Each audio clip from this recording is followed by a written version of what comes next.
Previous year question से शुरुआत की थी और प्रीवियस ईयर क्वेश्चंस की वो कंपाइलेशन मिल जाती है, उनसे लेके अपना आखिर उसमें अगर क्वेश्चंस दिए हुए हैं तो उसी क्वेश्चन को री इंजीनियर करके फिर प्रिपरेशन करके और करंट अफेयर्स पे फोकस किया, उसके लिए बहुत सारी मैगजीन्स मिल जाती हैं।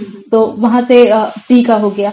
फिर प्री के बाद मेंस की तैयारी, जो रियल टर्म्स में बोले तो मेंस की तैयारी प्री का रिजल्ट आने के बाद ही हम शुरू कर पाए थे, क्योंकि थोड़ा इसके पहले प्री मेरा रुक जा रहा था तो भरोसा नहीं था कि इस बार निकलेगा कि नहीं निकलेगा। तो वो होता है ना ईमानदारी से मेंस की प्रिपरेशन करना, वो रिजल्ट आने के बाद ही शुरू किया था। उसके पहले थोड़ा बहुत नोट्स बनाते रहते थे, लेकिन रिजल्ट आने के बाद मेंस पे हम लग गए। और मेंस की तैयारी, क्योंकि मेरे पास टाइम बहुत कम था और ऑप्शनल हटा देने के बाद 2 सब्जेक्ट यूपी स्पेशल के जो जुड़ गए थे, उनके लिए भी मटेरियल नए आ रहे थे, मार्केट में बहुत सारे अवेलेबल नहीं थे।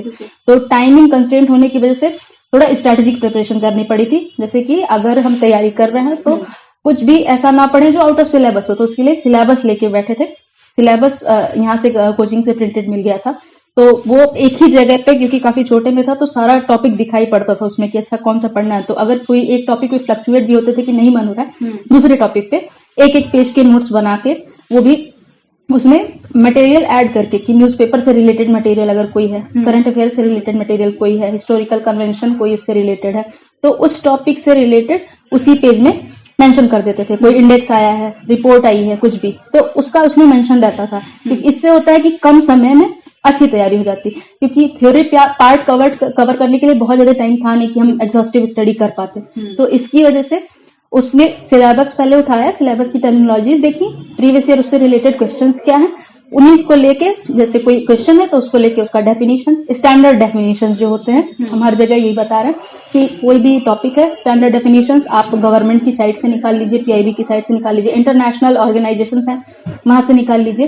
स्टैंडर्ड डेफिनेशन से आंसर इफेक्टिव होता है, वो स्टैंडर्ड डेफिनेशन अपने नोट्स में ऐड करिए। इस तरह से करके वो वैल्यू एडिशन उसको बोलते हैं। तो क्योंकि वर्ड लिमिट 150 से 200 वर्ड की होती है, तो इतना जब हम लिखते हैं और इससे आंसर अट्रैक्टिव बनता है, आंसर भी कंप्लीट हो जाता है और बोरियत भी नहीं होती है थ्योरेटिकल पार्ट खींचने में।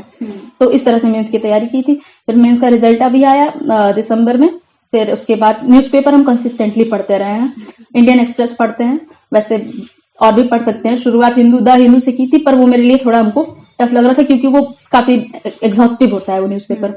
तो इस पीसीएस के पर्सपेक्टिव से आई वुड से कि इंडियन एक्सप्रेस बढ़िया है।